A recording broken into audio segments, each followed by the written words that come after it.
When being a college student, but being able to see Martin Luther King in person, see Jesse Jackson, and see these group of, I would say, African American people coming together in the South, who would be someone that you said probably inspired you during that time? That I understand you explained that listening to the record gave you the strength to want to stand up, but was there anyone specific at that time that you really? There were a lot of things going on. In February of '64, my freshman year, in Miami, Sonny Liston was knocked out by Muhammad Ali. I had been following Ali since 1960 Olympics. First time I ever heard of him, I read a story about him, Wilma Rudolph throwing apples at her window at an Olympic village and reciting poetry. And I had gotten aware of Ali when I was in school. And I liked him, but like a lot of people, Ali could, he could be a little much. But I really liked Ali. And he beat Liston in February 25th, 1964. It was on the radio. We all listened in our rooms. It was 11 black brothers in my room. I had a radio, and we're listening to it. I think we all were Ali fans. Everybody wanted him to win, but nobody in the room thought he was going to win except me. It might have been with somebody else, but I can't remember who that was. But I was the only one. Everybody said, yeah, I hope he did, but I don't know. Sonny, listen, I think he can beat him. And of course, he did. Yeah. I am the greatest. And we went to see the fight, which was at the theaters that following Sunday. And we saw the fight. Listening to it on the radio, it sounded like the fight was close. When you watch it in person, it wasn't that close. Ali, he tore him up. All the way. He was in control. And then when he put the liniment in his eyes, and you watched Ali, Martin Luther King taught black people how to stand up as a group. Muhammad Ali taught us how to stand up by yourself. It's really reaching in. All life is about reaching in to find out where you are, who you are, so that you can deal with all the stuff that life has to run at you. And if you do that, you need a Martin Luther King and you need Ali. And I got both of them my freshman year. I met Ali outside of a bar. I was in a bar. All of us, all the black, whenever we went out, we were always together. In fact, they used to call us the boys from U of L. And we were at this club, and I was sitting there, had a blue jacket on that said Louisville across. And fella next to me said, you go to U of L? I said, yes. He said, what's your name? I said, David Gilbert. So you that freshman basketball player they have out there, right? I said, yes. He said, well, what do you do when the season's over? I said, I run track. He said, what do you do? What do you run? I said, I'm a jumper, a high jump, broad jump, triple jump. No, he said, I went to Central, and I used to run track. I ran a 9.8 100-yard dash. That was 100 yards then, not meters now. And so he said, I bet I can beat you. I said, you might, because I never ran the closest I ever came was 10-2. I said, did you see those two boys down there? See the tall one and the short one? Bet you can't beat them. Clarence Spencer, 6'4", 220, run 109.6. Finis Williams, 5'8", run 109.6. I bet I can beat all of y'all. The two of them, me and Wade Houston, went out and we raced him, and we all beat him. The amazing thing was he'd all give us $10. While I was putting on my shoes, I'd put my shoes on one corner, They had put over on the street that we raced on, I had put mine in front of the bar that we was out of. And I'm standing there, because that was the main street, and I'm down on my knees tying up my shoes, and I heard all this music coming out of this car, and I looked out, and there on the, in the street was a car sitting at the light. It was a pink Cadillac with a black top. The top was up. All this music, this is before tapes. You know, I came from a generation just had a radio. The 8-track hadn't even come out yet. Yes, they did. The 8 tracks had come, but this car didn't have an 8-track. It pulled behind us. It actually had a record player in the car, and it was dropping 45s, and it was loud. And when it pulled up behind me, it had 4 fellas in it. And I'm sitting there looking, and the driver, the fella in the back seat, got out, came. The fellow in the front seat got out. The driver got out, and they all walked around. They all had on gray sharkskin suits, white shirts, and black ties. And they all came out, and they all roughly my height, and they stood in a line next to each other. And I looked, and I'm saying, who are these clowns? Right? What's going on?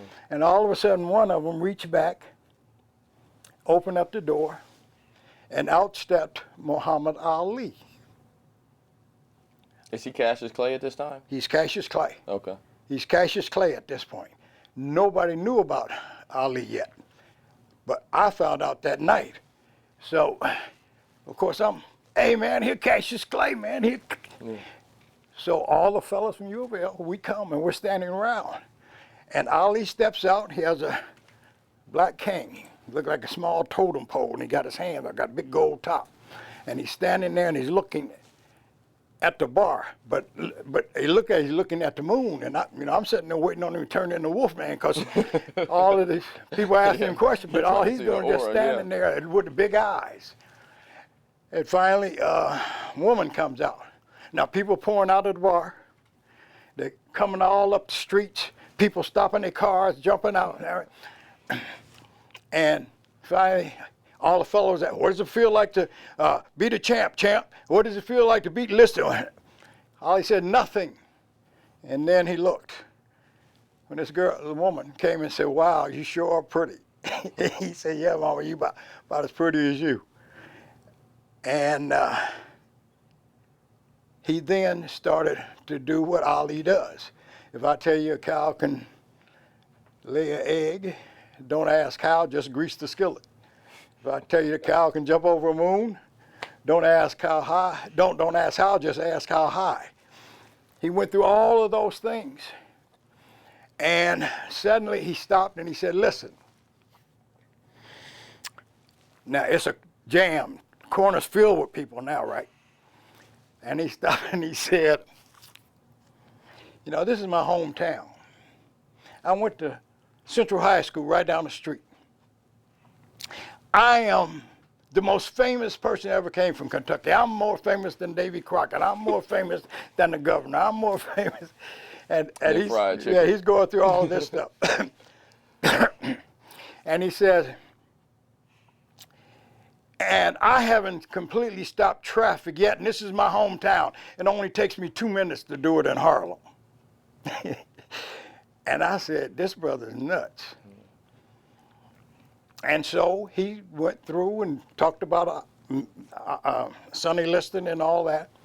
And then he said, I'm standing next to him. Fuzi, who I mentioned earlier, was standing next to me.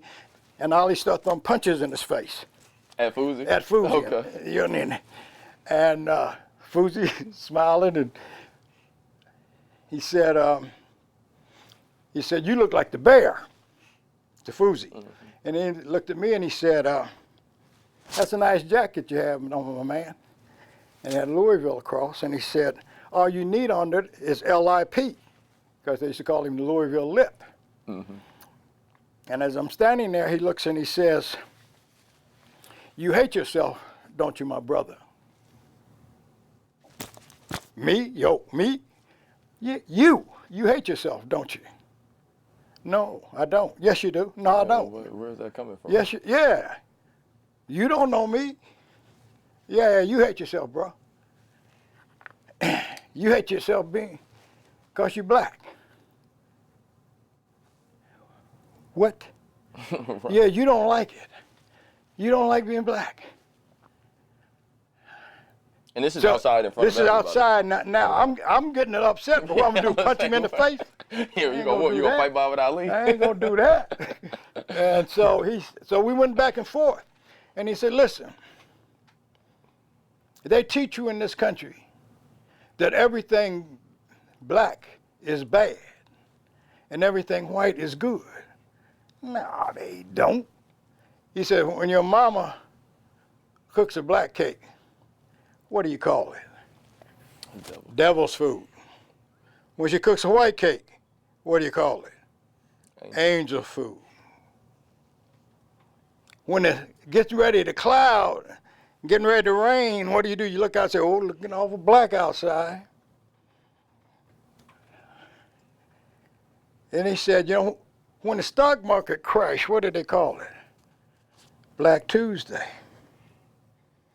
What color does an angel wear? White. What color does a bride wear? White. So he went through all these examples of black and white, just the colors. And I'm standing there thinking, I'm trying to come up with an example that I can throw at him. One, to save my own ego, and I can't come up with one. And I'm standing there listening to him, and then he says, listen, but you don't have to worry about it, my brother, because the color black is the sign of authority. What color does your judge wear? How come they don't wear white? What color does a groom wear? Black. So he went through all of these. I'm 18 now. I was just about to ask you something. I'm 18 now. How old is he? Where is he? Ollie's 4 years older than I am. Okay. He's 22. He won the championship when he's 22 years old. But he hadn't changed his name yet, so he's just walking around No. He had already been in Miami with Jim Brown. That had already happened. Okay, facts. And so. Oh, because the fight was on the 28th. Got you. Okay. And now, because this is like May. Okay. And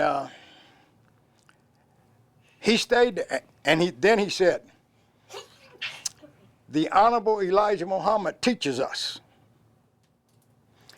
And that entire crowd disappeared in 30 seconds. Because in 1964, the only people more afraid of Elijah Muhammad and the black Muslims than white people were black people. Okay. Black people were deathly afraid of the Muslims. And it ended up that the only people left was Ali and his crew and the boys from U of L. He stayed out there with us for 4 hours. The bar closed. And we were still standing there listening to Muhammad Ali. That's the night that I realized he was a Muslim. He said, they keep telling me, because they had already drafted him, he had already failed the exam for the Army 3 times. Then all of a sudden they changed his deferment without even talking to him about it. Yeah. Absolutely, they just changed it. And he said, they really don't want me to be in this man's army. You want to know why? No. No.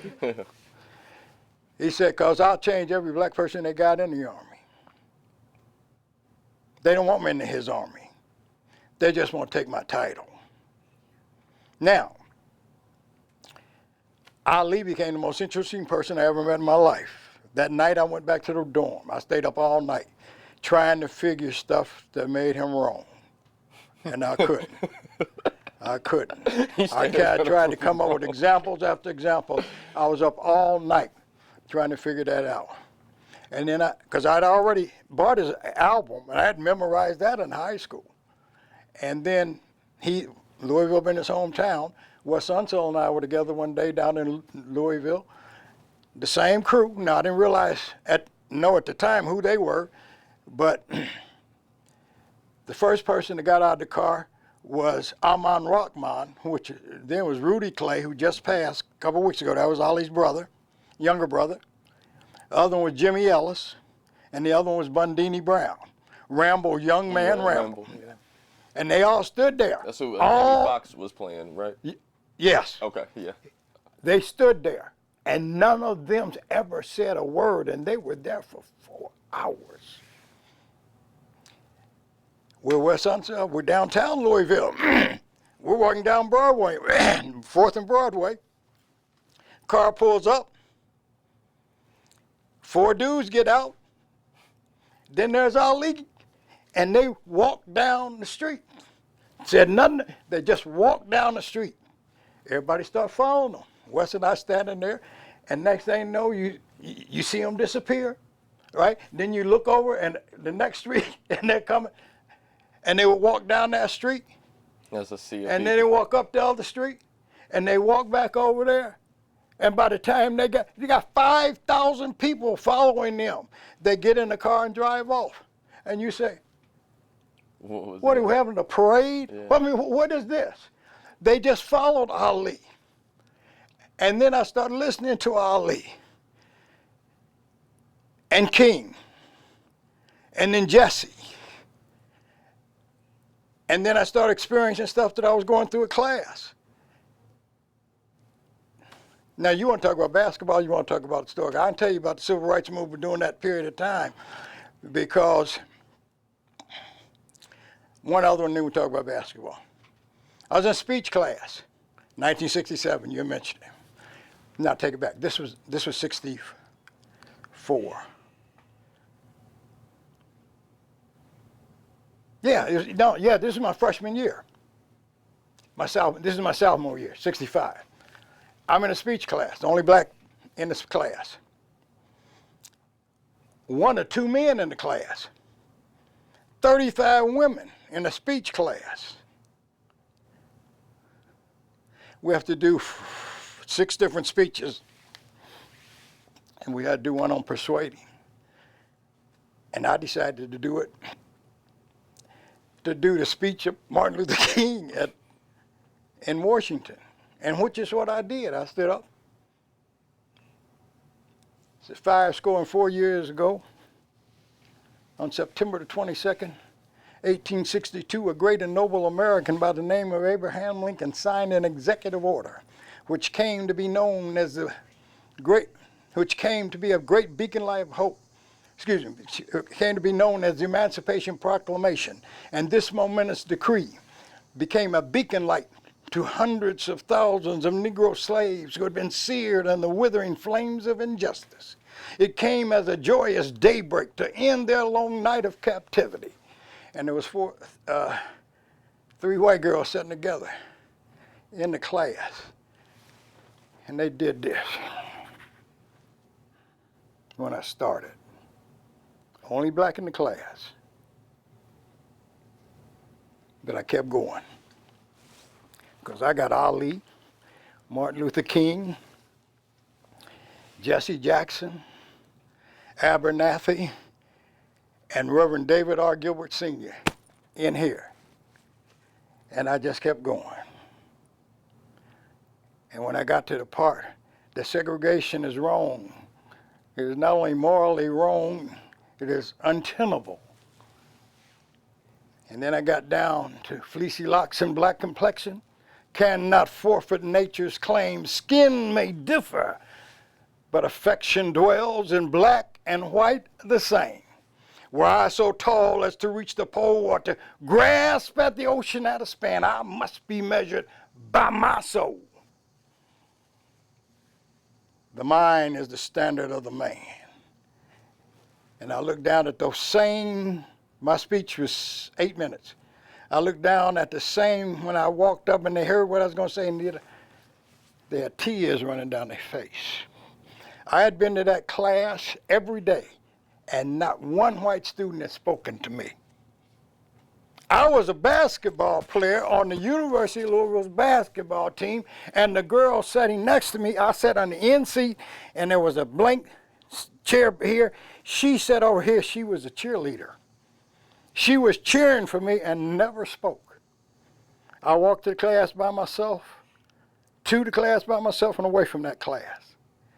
Now, when you're a speaker, there's two things that you want at the end of a speech. You want a standing ovation, or complete silence. I would rather have complete silence, because if you got complete silence, you know you just said something that rocked somebody in their soul. And I stopped and I came down off the stage, walked in front of the girls were sitting there, walked all the way around to everybody, and I sat down in my seat. The instructor who normally gets up, she didn't move. We sat there for about 10 minutes. And then she said, class dismissed. This cheerleader, who had been going into and out of class, she came over to me and said, Dave, now, knew my name, Dave, can we walk out with you? It's America, it's free, you can walk wherever you want to walk. She and the girl sitting next to her walked out with me that day, all the way back to my dorm. For the rest of they would wait for me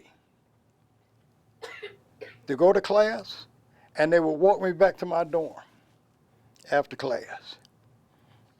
1964. And that was a, that's interesting to even hear like that, because I couldn't even imagine what life. Sorry. It cut off? 2 more minutes. No, Okay. it's all good. Let's cut real quick. Cool. They won't know that we cut. Okay, we were talking about Ali. We were talking about me doing a speech. Okay. Okay. And you in the class. Right, in the class, right, and we walked out. And from that point on,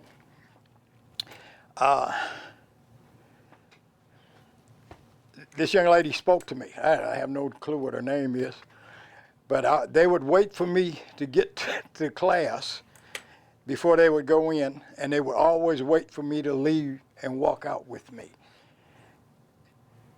Now, do you want to start me with basketball? Oh, no, just keep talking. I got you. You just want me to keep talking? Yeah, just keep okay. talking. I'm going to bring All you right, in. you had asked about, let's talk about basketball. My sophomore year, huh? I got a quick question, rapid fire question. Who's the best guard you played against? The best guard I ever played against was Dave Bing. Dave Bing played at Syracuse. He and Cassie Russell were the high school players of the year in 1965. Syracuse swung through Kentucky, played 5 Kentucky schools. They caught Louisville on a Monday night. I'd never seen him play. I'd read about him. He had been All-American the year before as a junior. And they came to play us on a Monday night. They lost all 4 of the Kentucky games, and we're the 5th. They lost to Kentucky. They lost to Eastern Kentucky. They lost to Western Kentucky. I don't know, it was Moorhead. It was another, it was Moorhead 5. State or something like that? Okay. Yeah. And so they got us on a Monday night. At this point, none of the blacks are starting. I'm a sophomore, Eddie and Wade are juniors. We're not starting. You're starting there, so it's 5 white players? It's 5 white players. Okay, and what year is this? This is in 1964 and 5. Okay. So, Dave comes down, co-player of the year with Cassie, and they catch us. Now, I'm not starting, so I'm just sitting over on the bench. You know, mad most of the time. If you're an athlete, you know what that is. You're over there mad. Definitely. And not into the game, right? And we had 2 guards. One was slower than molasses. Ain't no way you're going to guard Dave Bing. He And was that's giving what it to happened. him. He was giving And no, first half, Dave was coming down the court and he was dribbling, and he was the first true point guard I ever really watched, because he tried to get everybody involved, and he could pass. I knew he could shoot and stuff, But he was but like I an didn't know. actual facilitator. Oh, You saw somebody just actually, yeah. okay. And I'm sitting there watching him, and we going at halftime. We up by like 16. One of our players, Who will remain nameless. who will remain nameless, starts jaw jacking at him. Okay, yeah, don't poke him. He was on our white players. That's right. Don't poke him. He came out, and I guess he said, all right, y'all. He was coming down. He was so good of a passer. He was coming down, and his teammates couldn't catch the ball. The ball's bouncing off their chest, going out of bounds. Second half, he can't say, well, I gave you opportunity. And he came down, dropped 3 in a row on our guard. And there's no three-point line. And no three-point line. Crazy.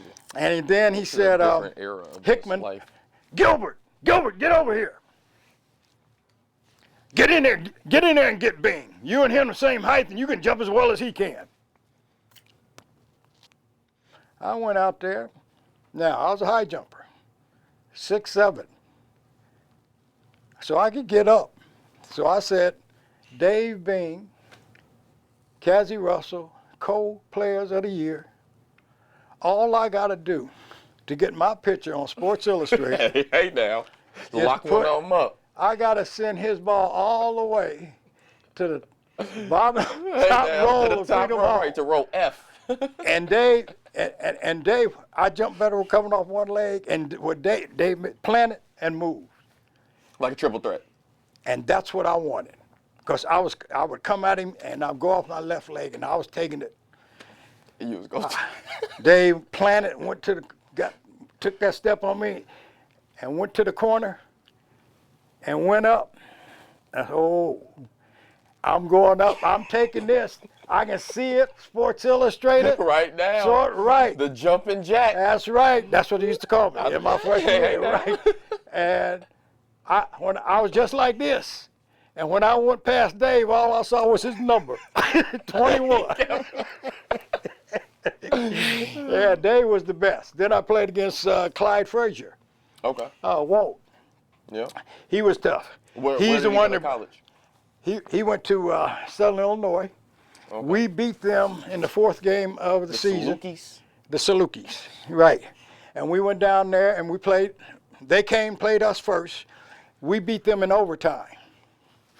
And Clyde was the coolest dude I knew. This is what he did. We're up. Now, It's Clyde Frazier. Clyde Frazier. Walt Frazier, Yeah. crazy. So we're playing a 2-3 zone against them. I see it. All right? Walt Frazier. They're playing a 2-3 zone against us. And the way you beat a 3-2 zone is you take the ball to the middle.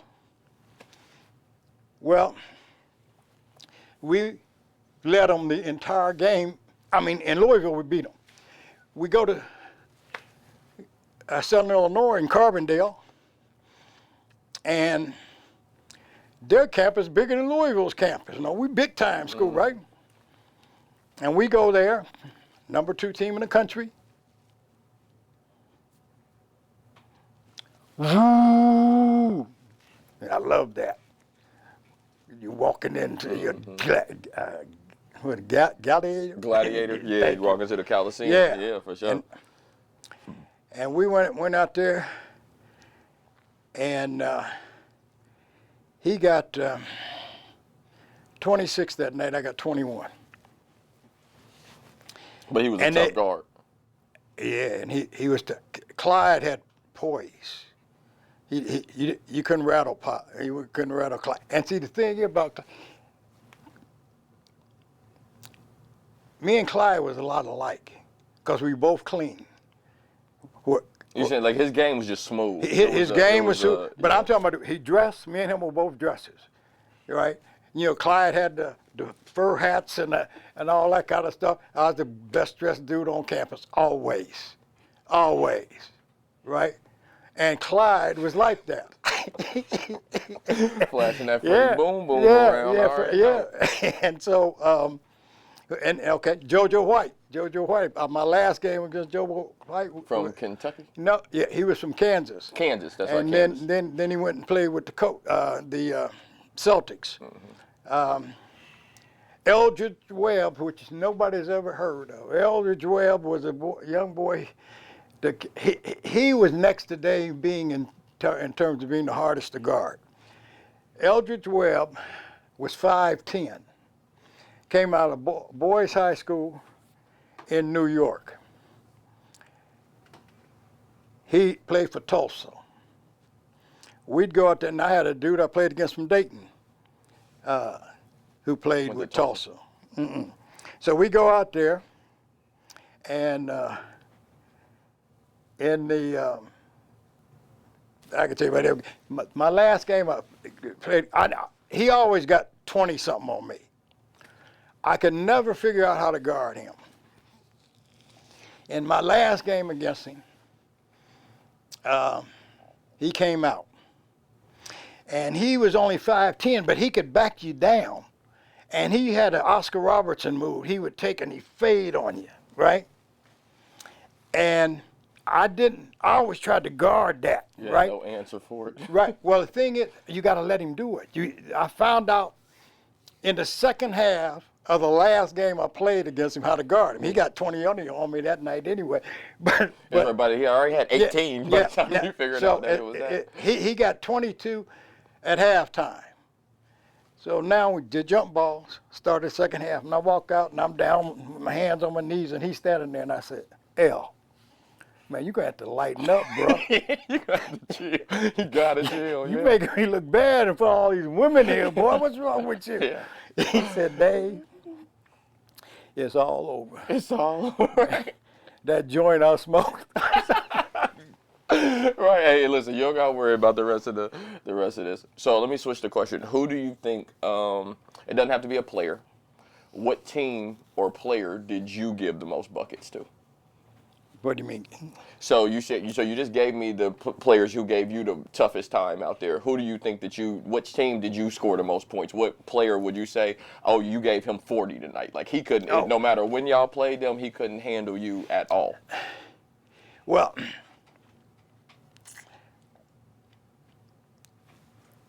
or team.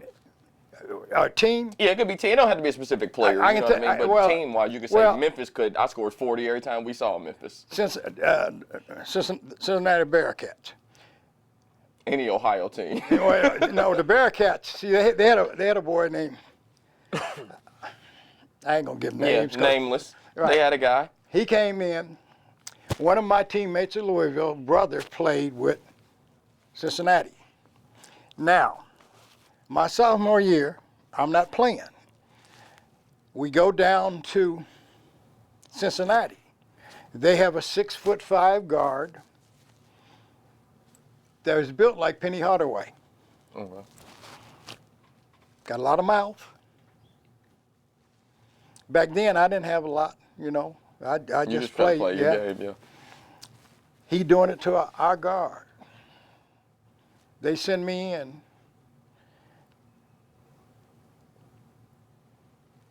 Six minutes left in the first half. And he makes a comment. I can't remember what the comment was, but the comment upset me.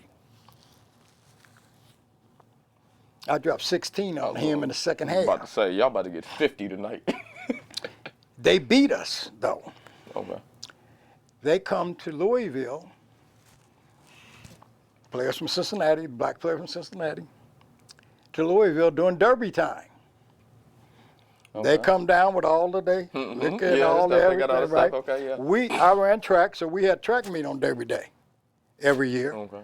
And so track meet is over, Wade and I ran track, and we go back looking, because we go to parties and all that afterwards, the fellas, right?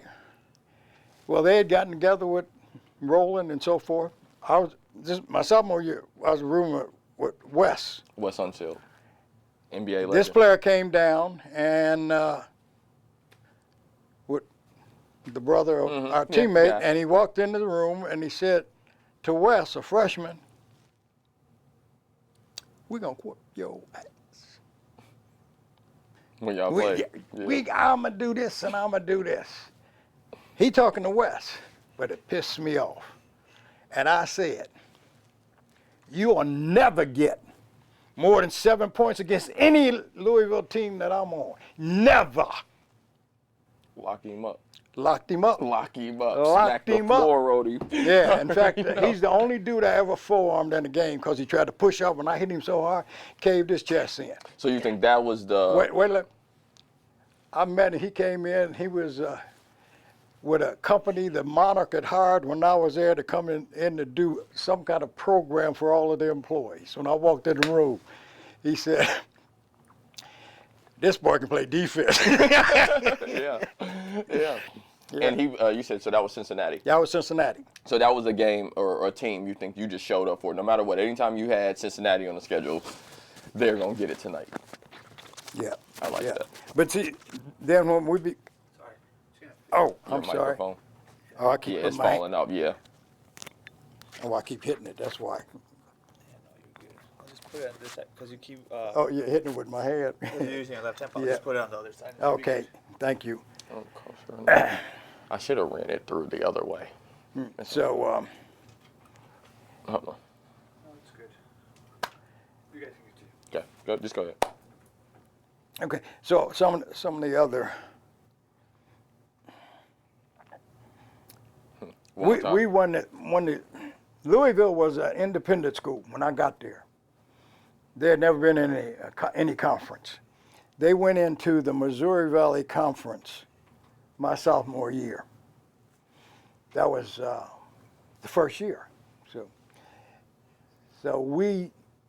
And now they're in the Big East, right? So that's what I'm saying. You weren't a part of it. They weren't a part of any top conferences in terms of that. The number one conference when I was playing was the Missouri Valley Conference. Oh, okay. That's also the conference that my grandson was in when he played football before he went to the Jets. Yeah. The Missouri Valley Conference was the toughest conference in the country. That's the conference that had Oscar Robertson when they had in 1960 Ohio State, Jerry Lucas, Mel No, Siegfried.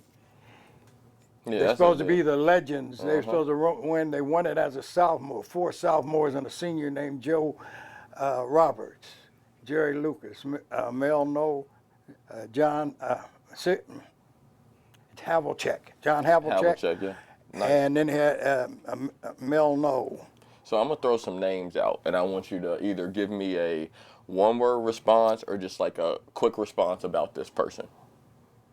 Wade Houston. One of the funniest people I ever met. Wade was the first black player to go to Louisville. We became friends. There were so few of us in this environment, we all had to be friends. But me and Wade became friends because we started. We were the first. Yeah, black guy players to be there. Yeah, to start on a regular basis. Eddie started a lot his senior year, but he didn't start every game. But Wade There's a difference when you look across to that person that you actually. Yeah, I tell you, that game in Cincinnati, I got 16. When we got back to Louisville, they started talking about Wade Houston, because Wade had a good game, and David Gilbert were going to be starting the next game. Because y'all were young. Oh, but he's a year older than you. He's a year older than I. And so all week long, we practiced with the first team, right? And we go there. This is my sophomore year, his junior year. And we ready for the game. I say to Wade, one of us got to have a great game. And if you arm, brother, you're going to get the ball. You're going to get it. And we ready. You know how it is, them athletes. And we go there and we warm up. And we always went back in the locker room. And we there. Getting that concentration on. and our coach walked in. Let me tell you, now, they've been running articles all week in the newspaper. Gilbert and Houston moved into the starting lineup. He walked in the room and said, as we're sitting there, and I'm looking at Wade, we get eye contact, because one of the two of us got to have a great game. He said, nobody, coach, tells me who to play on my team. He named the center, the other, John Ruth, the other forward. And he said, I'm expecting to say, Houston, he said, Clifford, you're starting. And I looked at Wade.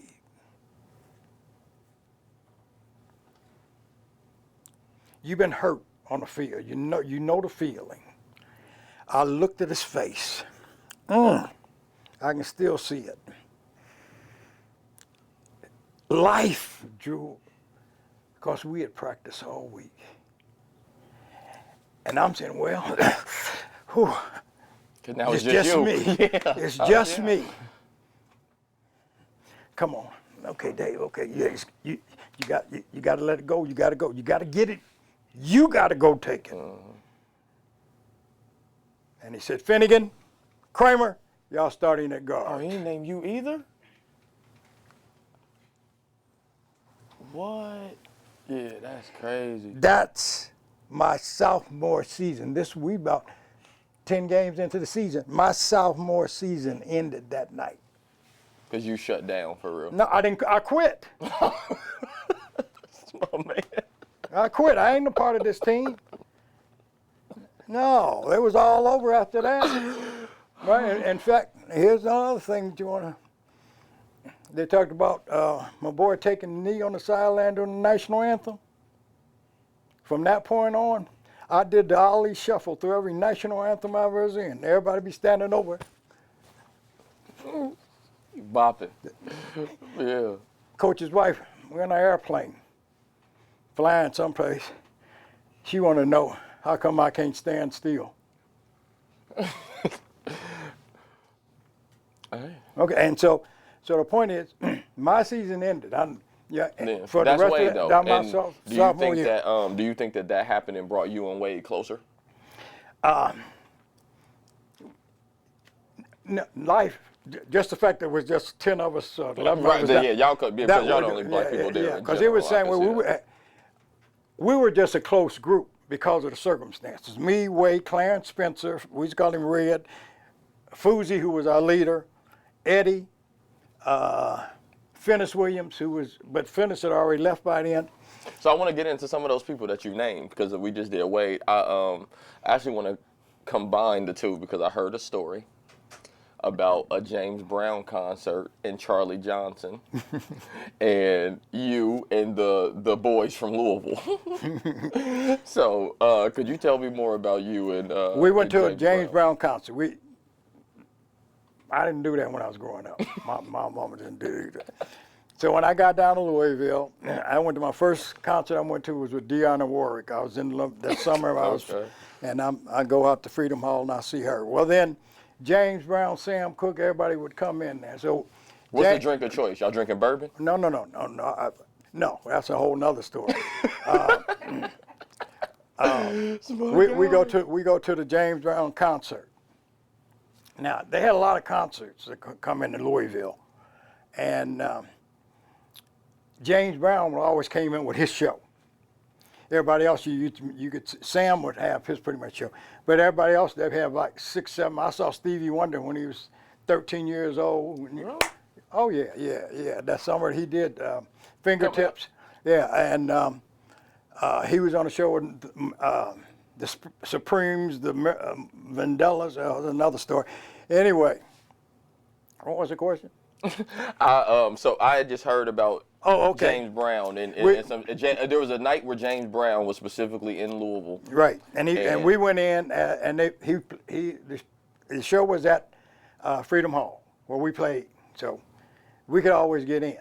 So what we did, we didn't want to pay. We went there early, and we went in, and we walked all the way up to the very top of Freedom Hall because the ushers, by the time they come to get us, right? Y'all go. Yeah. So anyway, we ended up going, and we sitting there, and somehow the dude said, "Hey, fellas, y'all gonna have to leave." And so Oh, because y'all sitting at the we're top sitting, to watch it. Okay, we're I got up you, I there, got and you. so we say, okay. So we walk all the way down. Now, everybody come in, they use the same locker room that we did use, right? So we always parked in the back, and so we're walking out. I'm trying to figure out what we're gonna do, how we're gonna break. I go 10 different ways, and so we're walking out past our locker room, and as we're walking out, James Brown comes out, and he's standing there. James Brown, that tall, right? He got all of us, and so we're walking out there. Now Fuzi is our leader, and we're walking out, and so Fuzi walks over, shakes hands with James Brown, and James Brown says, no, that ain't what happened.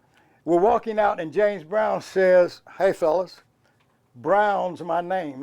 Like we don't know who you are, all right? And we stop, and the fat man, Fuzi, starts talking to James Brown, because they're both from Georgia, right? Now the ushers have now lined up behind us to tell us we got to go. Get up out of here, yeah. And so we're standing there, and Fuzi is talking to James Brown. James is there. And the usher says, "Say, fellas, y'all gonna have to go." And he said to Fuzi, and Fuzi says, "Why? I'm part of the show." The usher said, "Who are you?" He says, "I'm Fats Domino." That was our kick that everybody, Wade became Marvin Gaye. Everybody just picked Eddie the name. Kendrick, Eddie Whitehead was Eddie Kendrick. Yeah. I was Major Lance. Because what's correct, right? You know, because not saying like this, but these white people don't know the difference between y'all anyway. So when it come down to it, so you Yeah. Major Lance, and y'all just started running it. Yeah, we stayed there with James, but James Brown was one of the. But then I'm saying, but did he was he standing there while y'all were saying it? He knew that black code. All right, he knew. Yo, he knew what was play going along on. with Yeah, it. he's in right with us, right? And I saw Sam Cooke 3 weeks before he was killed in Louisville. You're That was still, my you're still boy. in college. Yeah, crazy. 65. He was killed. He was killed in 64. He was killed in December of 64 because Ali won in February. They did the thing in Miami. Then that night, yeah. that movie, Sam Cooke was killed that December. 28th, yeah. From February to by December, He was at that show. That was my boy. And then I'm gonna throw another name out. Lou Alcindor. Lou, I first heard of Lou when I was 17 years of age. My goal was to be in high school All-American. Now, also to be All-State. Well, didn't quite work out. Well, I was the #1 player in Ohio and just in Dayton. And for those who don't know, Lou Alcindor is Kareem Abdul-Jabbar. And so I had the expectation of being the high school All-American first team. That was my goal. Sunday morning that the team came out in Parade magazine, right? I stayed up all night waiting on the paper to be delivered. And so that morning I got up when the paper got there. My father was already up Sunday morning. And I walk out and I grab the paper and I open it up. And there are 5 fellas standing there at the high school All-American. And they have the #1 high school player in America is a 15-year-old dude out of Pearl Memorial High School in New York. And I'm 17 out of Dayton, Ohio. And Hurt my I'm soul. older than he is. And he's the #1 player. And I ain't on the first team, second team, third team, and I go all the way down to special mention. Special, yeah. Now I am hurt. And I'm start to moping, as you And my father came out and he looked at me and he said, "Man, what's wrong with you?" I said, "They got a 15-year-old dude out of New York, the number one player in the country." And? What you mean, and? Right. I want to be a high school All-American. My name ain't even in there. First team, second team, and third team. That's the reason you moping? Yeah. Are you going to college? Yeah. Where are you going? University of Louisville. Do I have to pay for it? No. So why are you moping? Because you don't make high school All-American? Mm-hmm. He's 7'2". You 6'2". 6'2" guards come a dime a dozen. not the 7-foot guy. Right. And so those are some of the lessons that you learn. And then fast forward, you then play him again, or I don't know if say play him, but you guys run into each other in the Elite Eight. Well, in the NCAA tournament. They won it my senior year. We were number 2 team, rated team in the country. We got upset by SMU, Southern Methodist University, that we supposed to wipe off the board. But we lost that because coaches didn't know how to handle. We had a 3-week period between our last game, and the coaches didn't know how to handle it. And that's how you got put out of the NCAA tournament. Yeah, they decided to have a banquet. You don't have a banquet until the season is over. Because at every banquet, at every team that you've ever been on, somebody gets upset because they didn't get an award that they think they should have gotten an award. Right? We still got games to play. It's crazy. Yeah. And they had a fellow on our team that got 7 awards and never started. They made up awards, the best cheerleader and all. And so it upset the entire team, except for me. Because I'd already been through it in high school. And so... and y'all lost to SMU. We lost it. We went out to play in Kansas. We ended up we made it to the Elite Eight. And we went out there, and it just didn't gel. You in there... Yeah.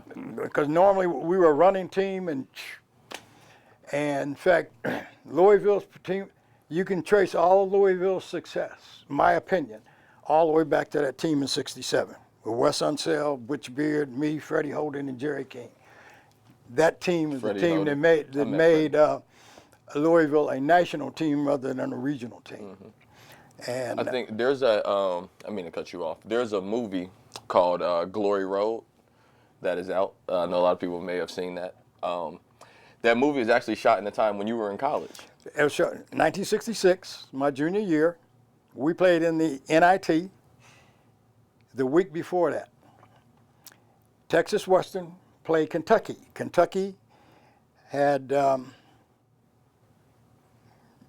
this coach Pat Riley. Pat Riley, Thad Jarris, Larry Connolly, Louis Dampier.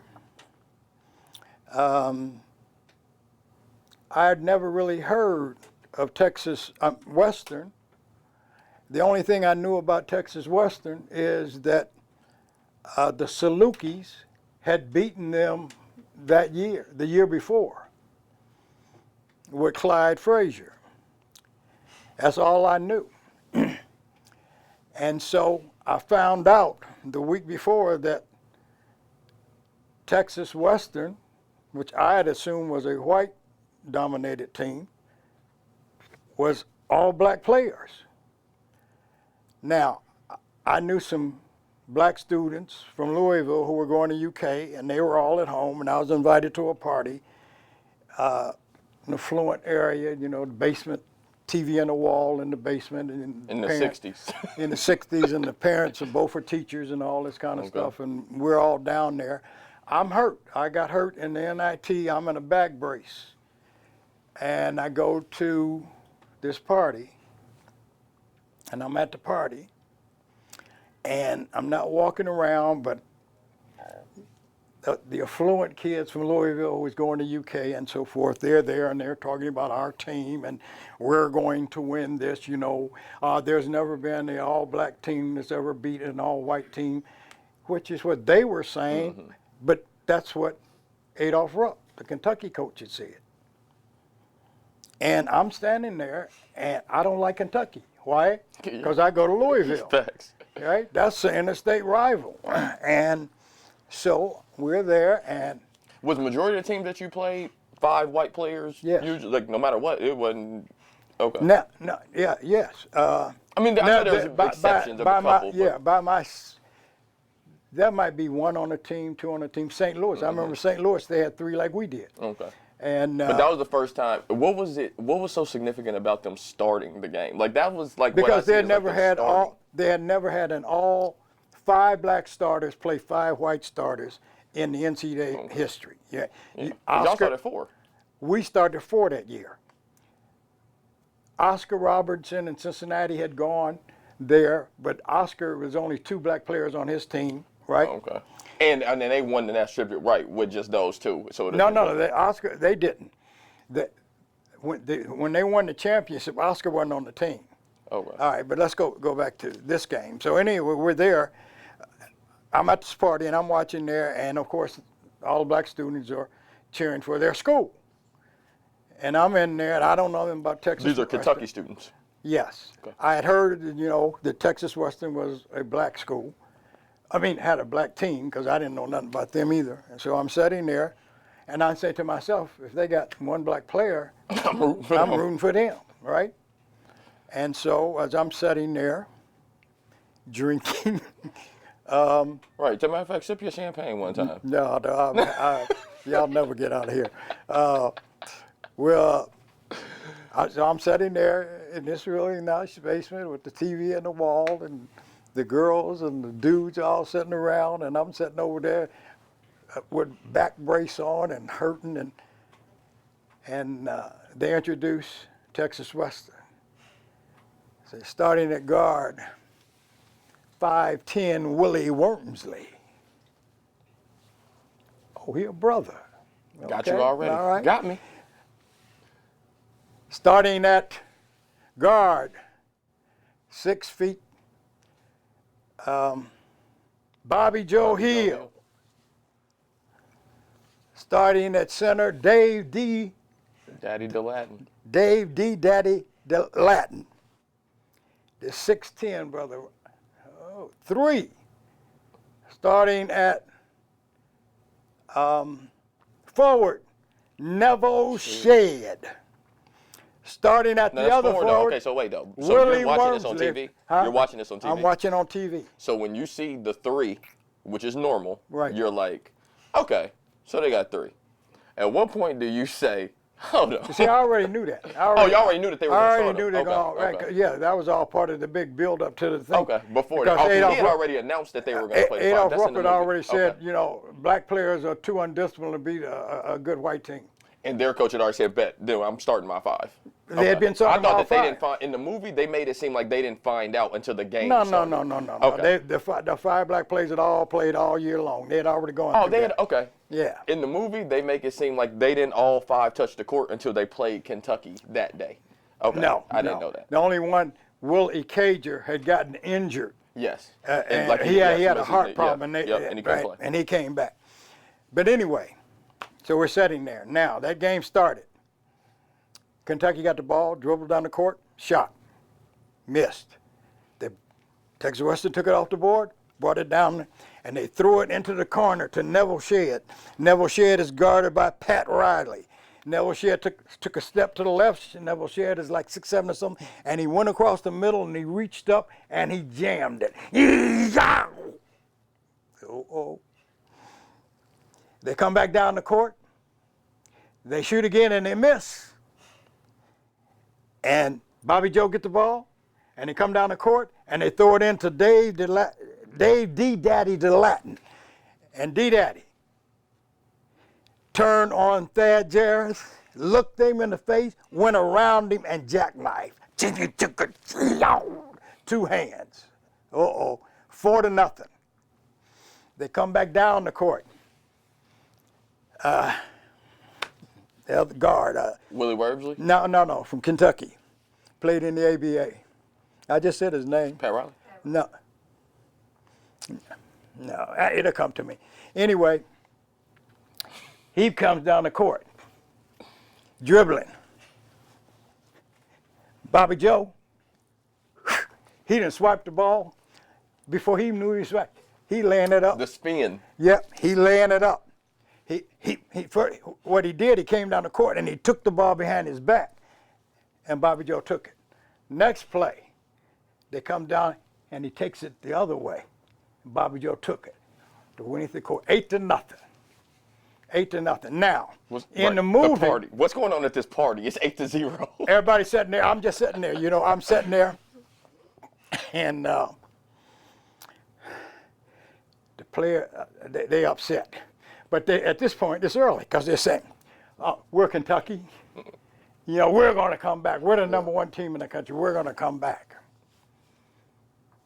They get down and they score their first point. It's down 8-0. Now, in the movie, they have Kentucky up at halftime. Mm-hmm. That's. Oh, that never happened. Okay. Oh, they never got to score. They never was up at They all. came back to maybe 4 points, but Texas wasn't take it back. They controlled that whole They game. beat that game. They won that game, 72-65. You remember that? That's crazy. Absolutely, and because I remember, you know, Cause you in there. and all of the brothers from Kentucky, they upset, and there was a girl sitting next to me, and I'm just doing it, and they just looking at me, and she said, "That's all right, I'm with you." Facts. Hey now. Hey All right, now. dear. Hey now. All right. Because Yeah, my back Kentucky, break. you saying because the let's say black men who went to Kentucky at that time, they just felt like they were better than Louisville. Just Well, there's a feeling even in Kentucky today. Yeah. The number there one is. school is Kentucky. Yeah. Right. It is. I don't care whatever. You know. It's routine. It's like that Duke thing. If you go outside of Louisville to any major city in Kentucky, Kentucky, they're right? Kentucky fans. Wildcats. And the rivalry between Kentucky and Louisville, I heard a story. A dude who was supporting Louisville when Louisville played Kentucky in basketball. They had dude had shot a dude in a bar down there, and the first time, we never played Kentucky when I was there. The last time they had played before I got there, to my recollection, they played in the 1962 NCAA tournament, and Louisville got beat by 1 point by Cincinnati, and Ohio State, was that who it was? Beat Kentucky, and Cincinnati and Ohio State went, and that was the year that Cincinnati beat Ohio State, and that was Jerry Lucas and them. So that would have been 61, 62. And then Cincinnati won it 2 years in a row, and then in 63, they could have won it. They would have been the first team to ever win 3 in a row, and Loyola, Chicago. They lost. The Yeah. Loyola. Loyola beat them. So Jerry Hartness hit a left-handed jump shot coming down the side. from Loyola, they still From play Loyola. that now too. Yeah, They still Jerry play Hartness that. used to be he'd do the color commentary for the Pacers. He does that now.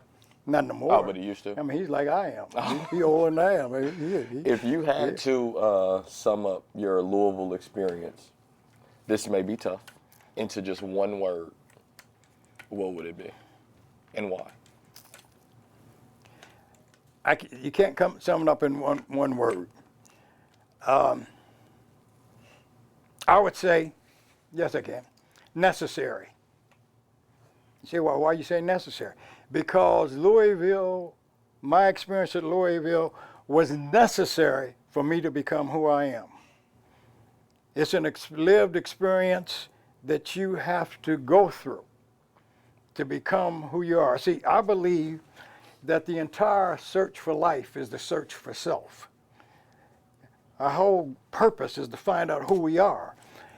And we find that out through hardships and not good times. You find out how much you have in you through the hard times and what you're going to do when you have hard times. I remember at Christmas time, it's subtle things. Christmas was a big time thing in my house when I was growing up. You know, families, all your brothers and sisters, you know, always going to somebody's house. My sophomore year, I'm away from home. The only present I got, your grandmother sent me a pair of blue, short, pajamas. I ain't slept in pajamas my entire life. And, you know, it's silk, you know. And I'm sitting, and I'm away from home, and I'm homesick. And we got to go play the day after Christmas. I call home. I'm upset. They ain't playing me.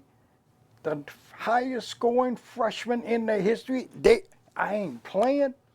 I was the last dude to score a basket my freshman year. Like the last point that was scored in the whole year. Yeah. And so,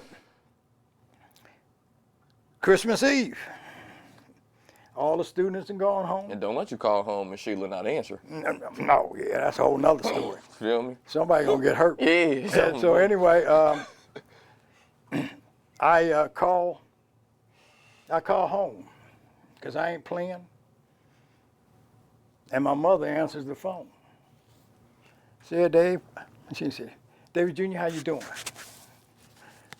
Mama, they ain't playing me down here, and I can play better than all of them, and I can shoot better than they can, and I jump higher than they can, and I run faster, and I ain't got nobody. I jump 6 feet 7, and they ain't doing nothing. They ain't doing nothing. And I'm coming home. I'm coming home, Mama. He said, okay, baby. But I think you need to talk to your daddy. Oh, shit. Oh, excuse me. No, you can cuss, hey. Not him. Yeah, man, what's the problem? Daddy, I'm the best guard they got down here. I shoot better, jump better, run faster, and they don't even playing me. Okay? I'm coming home. You coming home. Dave, you got a scholarship. Yeah, I listen. I had like 70 of them. Somebody gonna pick me up. They ain't gonna worry about me finishing school or nothing. Even though I'm coming home. Okay. I just got one question for you. Where you gonna stay when you get here? Now, my daddy didn't finish high school. I'm in college. You gonna deal with me intellectually? Hey now. So I say, I'm gonna stay with my mama. He said to me, your mama lives in my house. So that is that's an interesting story.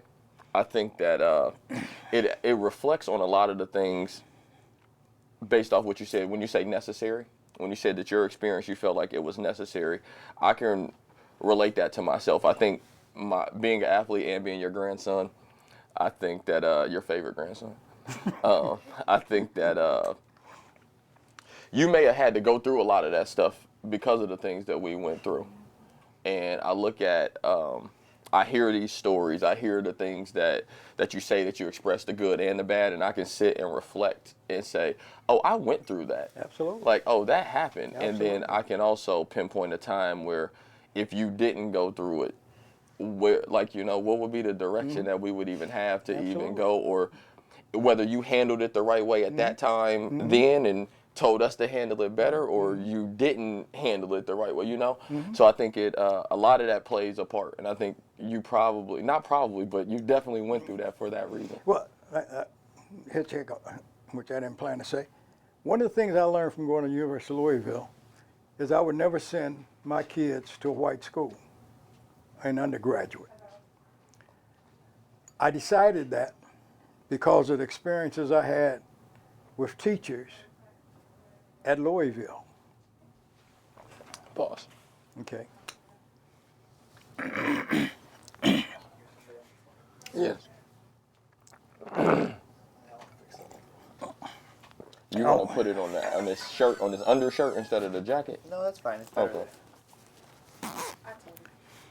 Okay. Okay. Just start at there's a story from that you wanted to tell, and then just go from there. What was it? You were saying, you wouldn't send anyone to a PWI. Yes. One of the things I learned from my experiences at Louisville was that I decided I would not send my kids. They would all go to college. But I would send them to a black school in undergraduate because of the nurturing that I think is necessary to handle black kids. I don't think you can get that in a white school. Now, there comes a point in time when you got to be able to deal with what life gives to you. But I spent many nights at Louisville upset over things that would not have happened at a black school, because I know at a black school, with the number of teachers I would have had, I would have been able to find one that I could go to, that could talk me through the difficult times. I had people come to me. I had experiences everybody hadn't told. I met Jim Brown when I was a freshman. I met a fellow named Lenny Lyles. Mm-hmm. Lenny Lyles came. Lenny was an all-pro defensive back from the Baltimore Colts. Hardest working athlete I ever seen. When he comes back, gets ready to go to spring practice, he would come to U of L and start working. He'd work out for 3 hours, and once he stepped on the track, he'd never run again. My freshman year, I was at high jump pit. He walked over and said, "Dave, aren't you Dave?" I said, "Yes." Coach Dromo asked me to talk to you. And he sat down. This was like 5 o'clock, 5:30. And he left me 3 hours later. And he started talking about his experience at Louisville. Stuff that I did nothing compared. They didn't want him to stay with the team.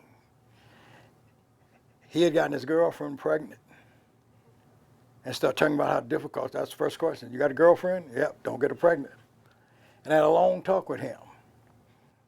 I was in the dorm one night. Fellas came in and said, "Hey, man, somebody wants to meet you down in the..." "Oh, man, I don't want to go down there." Some girl. He said, no, yeah, come on. He said, "Ernie's down there." That was Ernie Green, played the Cleveland Browns. Mm-hmm. I said, "I met Ernie. I had lunch with him first time I was here." He said, "Come on, Dave." It was Wade. And so I went down there, and I walked through the door, and when I walked through the door, it was Jim Brown standing there. Now, I was a Jim Brown fan. Yeah. Way back. Yeah. All 8 years. Mm-hmm. When I walked through the door, he's standing there, and it shocked me. It's like it's Because Jim Brown. he said to me, "Are you Dave? You know Yeah, my I'll be name?" whoever you need. Right. So he said, "I understand you're a good basketball player." "Yes, sir." Mm-hmm. He said, "Your mom and daddy didn't send you just down here to play basketball. You know that, don't you?" "Yes, sir." "What kind of grades you getting?" "That's what they're sending you for." I always think about your parents and don't mess up the opportunity you got. "Yes, sir." Yeah. Yeah, and so I got that experience at Louisville, but that was accidental because Ernie Green went to Louisville and Fuzi and all them went to high school with him and so forth. But without those experiences, I don't think that the things that you were able to pass down and bring on to us, I don't think that they even come as, I'm sorry that you had to go through it that when you hear it. Because it's part of life. It's not something that I think I could have ever, in today's world, today's society, it's not something that I think that I could ever, live through. I hear people say that, you'd have went through it, and you'd have come out all right. I used to say, you know, all the stuff that used to go on and stuff, I can do that, I'll punch.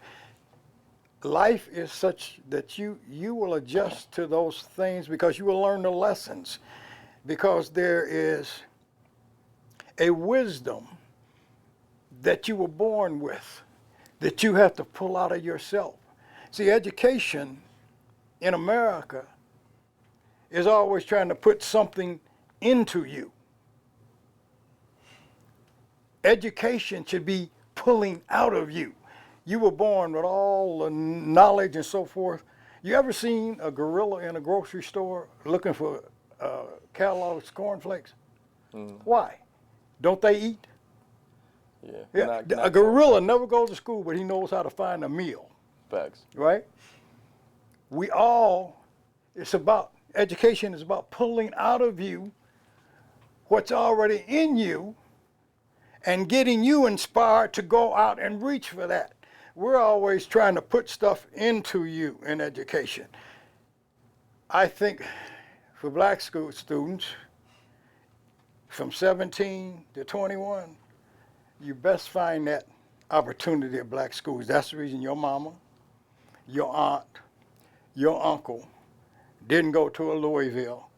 Now, you also told us when I called home because I wasn't playing at a certain point and I wanted to do all that, I mean, not that I couldn't come stay in your house because grandma ain't going, but at the same time, you definitely were, the same sentiment that you were given when you were just like, hey, yo, and? you got to work your way so through what? it. Right. So what? I feel like my, from 17 to 22, your favorite phrase to me was "so what." So what? Like, Yeah, so right. what? Yeah. Like, what are we doing about it? I think in our family, we've never been short of tragedy. All right. A lot of my fans know I lost my dad when I was 10. He was killed. What I haven't ever been able to really tell was that I was actually with you when I found out that my dad got killed. Right. Could you share what that was like and having to tell me, having to comfort me, understand that, and even get that call to? Yeah, we were preparing for Bible study that night, and you were with me doing what Michael was doing, and I got a call, and the calls was from Keith. And he said to me, Dad, you were right. Right about what? Michael. What about Michael? They just found him. Shot. Well, how is he? He's dead. And you were sitting behind me in the corner. I could see you out the corner of my eye. Now I have to say, oh my goodness. I got my reaction, but my reaction ain't important. You are what is important. Now how do you tell a 10-year-old boy that his dad has just been killed?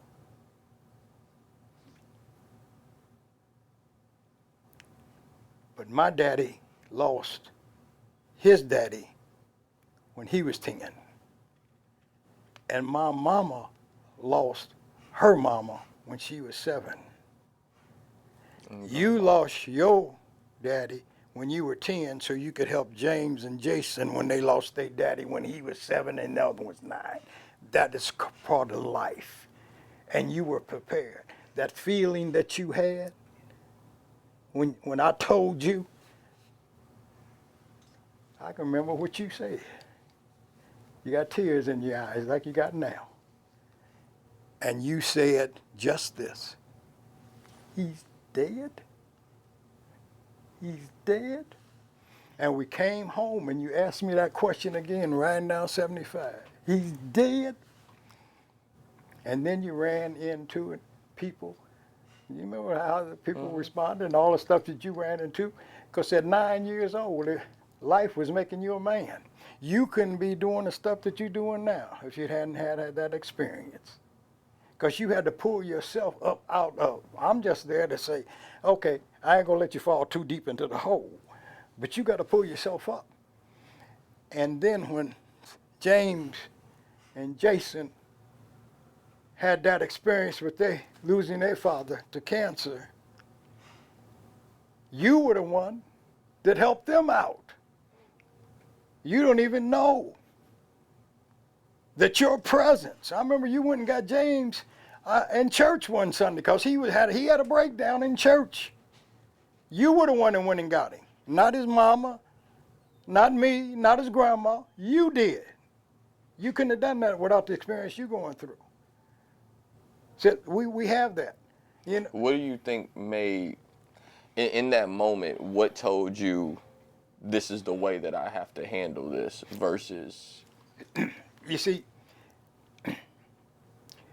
the one thing in life that you got to learn how to trust your gut, not your mind.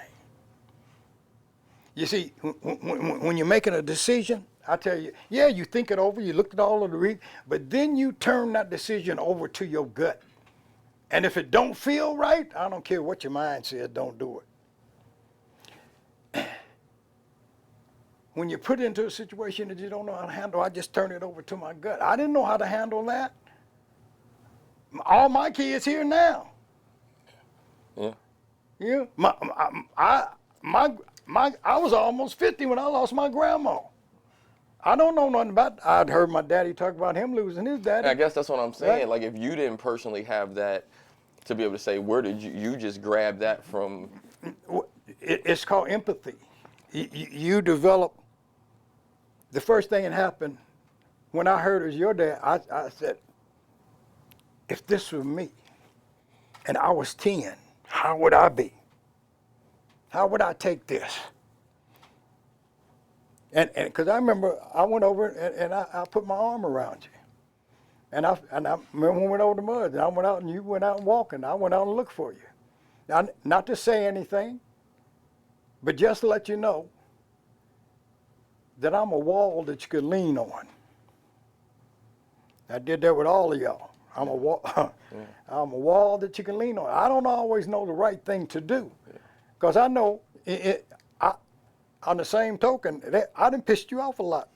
I I done pissed you off a lot, right? I mean, I'm sure. I'm sure. I think that, but it's just something to be said about that. To never have to look outside of like our family for a role model. To never have to, and to lose people and have that wall and have that place, have that outlet where it's okay to cry, cuss, scream, do whatever you want. Like Absolutely. that is so important. Absolutely. It's just my curiosity just comes from it's not like that. There's not a lot of men like you, so I'm just trying to like it's not. Well, it's a lot more than people. There's a lot of men that just don't understand, but there are a lot of good men, and there are a lot of good men that end up in bad situations. I have always looked at life. Life is a learning experience. I don't know what's beyond it. I have a hope, but I can't prove none of that. All I got is the moments I got now. And I want to make every moment worthwhile. It's important to be financially secure. But I watch NBA players with $100 million finish their life in jail because they do something stupid. $100 million contract and you shooting up because you just want some feel-good moment. I had a whole bunch of feel-good moments. I ain't used no drugs that I had to shoot into my arm. So, me doing entertainment now, and being a rapper, being in media, being in this space. I've never had the chance to ask you this specifically because we just talk about so much other stuff, and you support me regardless in really whatever I do. But My job. well, yeah, for sure. How'd you feel when I dropped out of college? Disappointed. But did I come to say anything to you about it? No, Why? I don't It know. doesn't- Because I see, wish I couldn't drop back in. because this is what I know. This is what I know.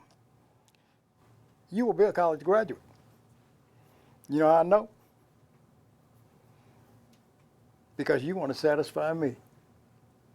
And you may get $100 million, but you're going to get that degree. Because that day that I'm laying there, can't look up, you going to have them tears running down and say, I got to do it for Pawpaw. I already know that. So why I'm going to be upset because you dropped out? Because, you know, you ain't finished yet. You ain't finished yet. I didn't get my degree in 4 years, but now I got 6 of them. Right. Yeah? Right. And so it's a matter that my philosophy is I can't make my experience is my experience, and it's nobody else's. Your experience is your experience, and the only person that can find that out is you. You got to go that. You got to run that route, right? My job is to be a bumper cushion. My job is to be there when your daddy died. My job is to be there when they send you home from practice crying. My job is to be there when they grab you by your face mask and I have to come out of the stands over there, right? That's my job, to make sure that the conditions around you allow you to become what you are. Not what I am, but what the nature has put in you to become. See, the problem is, in my opinion, I let nobody tell me who I am. But I always keep on. My whole thing is about learning. Just keep learning. Just keep learning. At the end of all my sentences are commas and not periods, right? Yeah. It's a continuing phrase. It's a continuing development. Yeah. I am learning till I die. I hope, and another thing is, I'm going to die with a whole bunch of stuff undone. Mm-hmm. Yeah, because see, I done found out. Right now. You didn't even know you wanted to do all this stuff. I'll be 80 in 2 weeks. Yeah. 80 in 2 weeks. I spent my whole life teaching how to plan, and I don't plan nothing. Yeah. Nothing. All them planners, remember the Yeah, all them planners and all, yeah, and everybody, I done taught you how to organize. Yes. The thing is that it's important that we have goals and that we follow those. More important that you have a dream. And the thing about, let's say like I told you, when you very young, and I said to you, my most famous Michael, whatever it is you got, I don't know what it is, but I know it you have.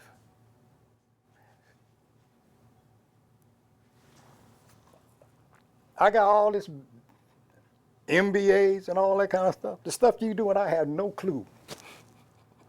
No clue. So my question is, and I taught college business. What did I tell you? Everything I learned in business school was obsoleted 12 years ago. And you don't have a degree, and you doing stuff that I don't know about, and I got degrees. I don't know. I used to do training. I was head of training. We had cameras. $300,000 camera. The lights. I used to do all of that, right? I can't use none of this. And you know what? And it was just 20 years ago. Yeah. Right? Mm-hmm. You carry in your pocket more phone, yeah. computing power than I ever went through. That little phone you got there. There's more technology in that than the missile that went to the moon.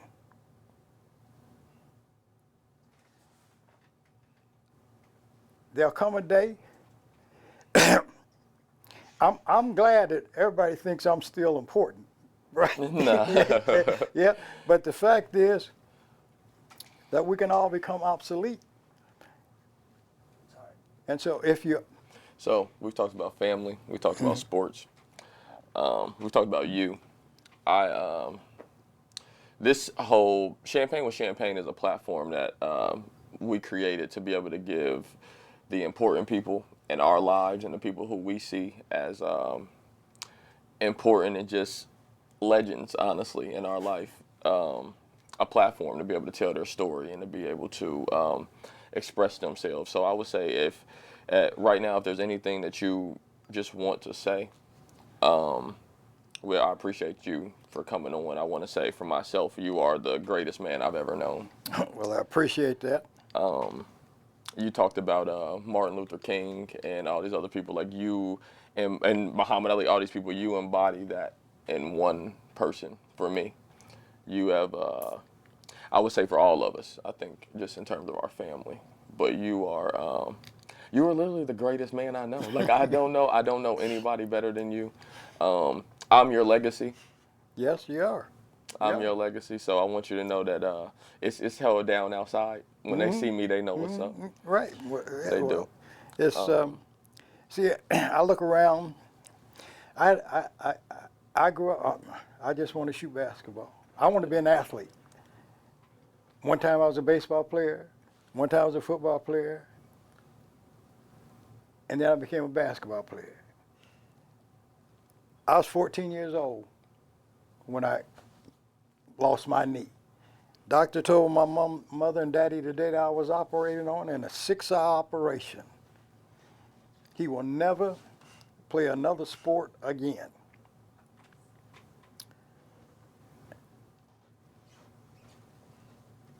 That knee, he said, I've operated on Cleveland Brown football players that don't have knees as bad as his.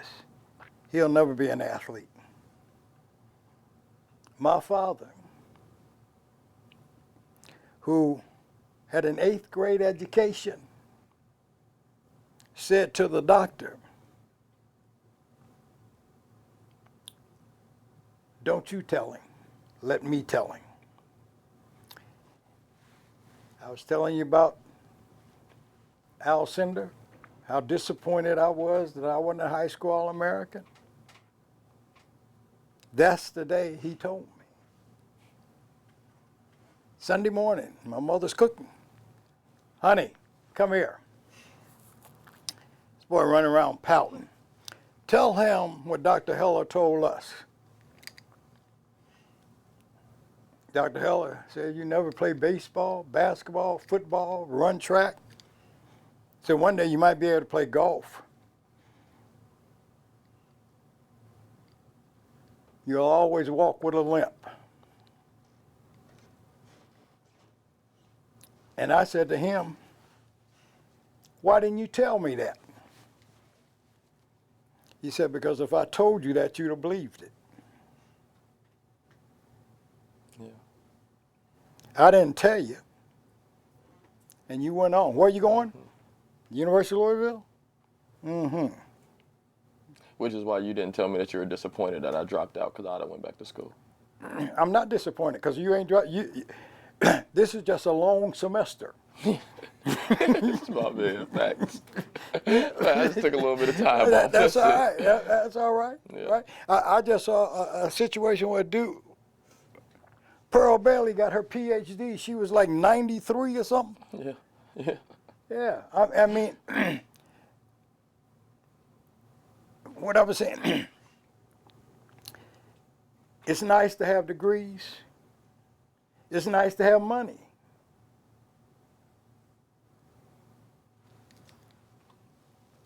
But all them degrees I have down there, you know where they're going to be in 30 years? Probably hanging down there. You know where I'm going to be? Planted someplace, right? I can't take them with me, all right? Life is such that you need money. Too many people, in my opinion, spend the whole time. That's how, I sit there and watch these podcasts with the athletes and so forth, and you run around talking to people about you got $170 million and so forth, but you sitting in a locker room with a gun. I look around. This is what's important to me. I got 3 children and a special child. All of them are college graduates. Nobody in my family was a college graduate before me. I'm talking about all the way back to Kinta.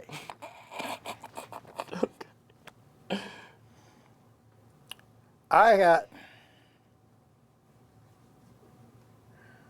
a daughter that got 3 masters and a doctorate. Another daughter that got her master's. The other daughter got her master's.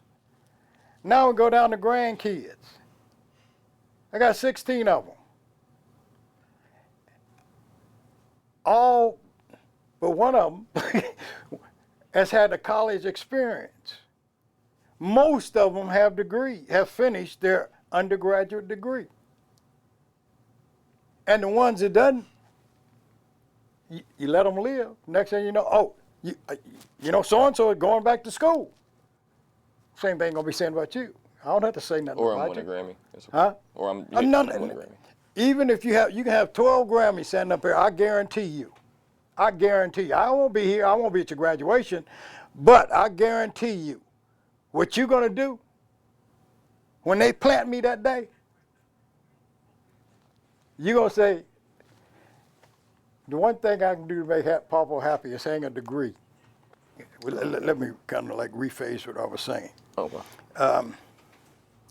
When I look around and define for me success,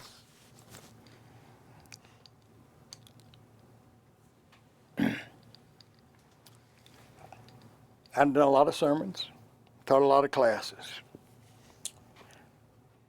I have never heard a person say to me on that last hour,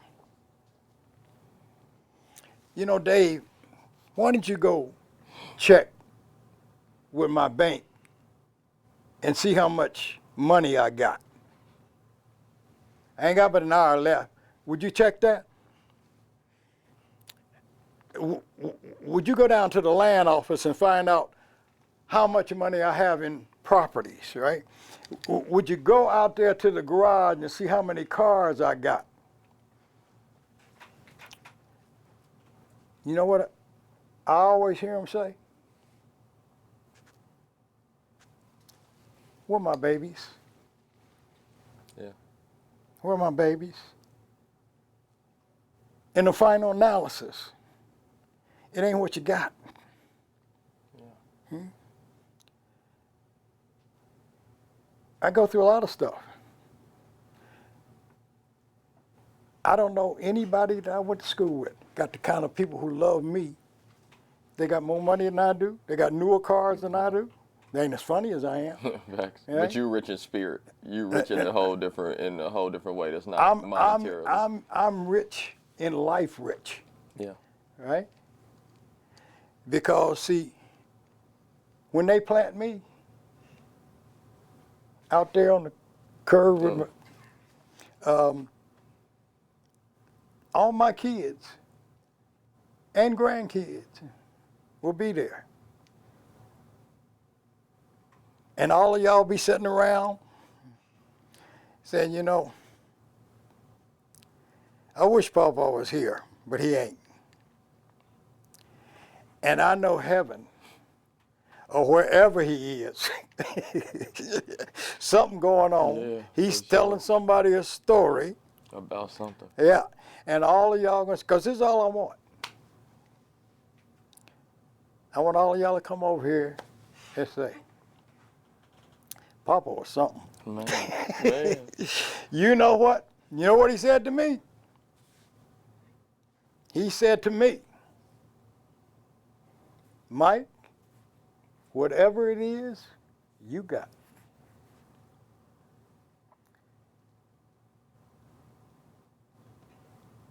He said to Davin, I don't care what you are. You my grandson, buddy.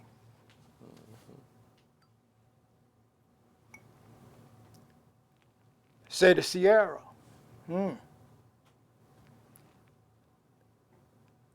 when life gives you a bad donut day, call on me. I'll be there. And y'all had the opportunity to tell your kids, your nieces, nephews about me. And take from that what you got and give it to them. Life is about passing on. It ain't about collecting. It ain't about everybody being first. You know, growing up, I was always about trying to impress somebody. Yeah. I was the cleanest dude around. Everybody had, they didn't have a hat. I got 7 of them. I got cocked to the side. You know, right now. I got that from you. Yeah. You know, I'd go to class. I'd go a whole semester and never wear the same suit or shoes to a class. Right? You know what? You know what all them shoes gonna be? They ain't mine. Every shoe I got now that I wear got soft bottom. Right? I put on all them thousands of dollars up there. You don't even wear them. Can't wear them. Right? No, I get it. 100 suits. Hell, I ain't even looked in the closet. You can't take that stuff with you. It's all about family. And it's not about what other people think. It ain't about worry either. So, thank you. Thank you. I appreciate that. This has been an amazing episode of Champagne with Champagne. This has been great. Probably longer than you thought it was going to be. No, it's all good. Again, I love you. I appreciate you. Wanted to take this opportunity to give you your flowers to your face. Life is a series of moments and moments past, so let's make this one last as if it's all that we have. Champagne with Champagne. I'm your host, Champagne 937. To all the soap opera lovers watching, to all my children, as the world turns, you may come to know and enjoy a love of life. But in this bruised, fractured, and alien world, you may come to feel young and restless. You may come to feel that you're facing your own private secret storm standing at the edge of night. But you must not seek to escape from another world. For these are the days of our lives. And you have but one life to live. And therefore, it shall be by your dedication, courage, and commitment that you will always be able to face tomorrow with a guiding light. It's a Champagne with Champagne, everybody. Thank you. It's Jetway.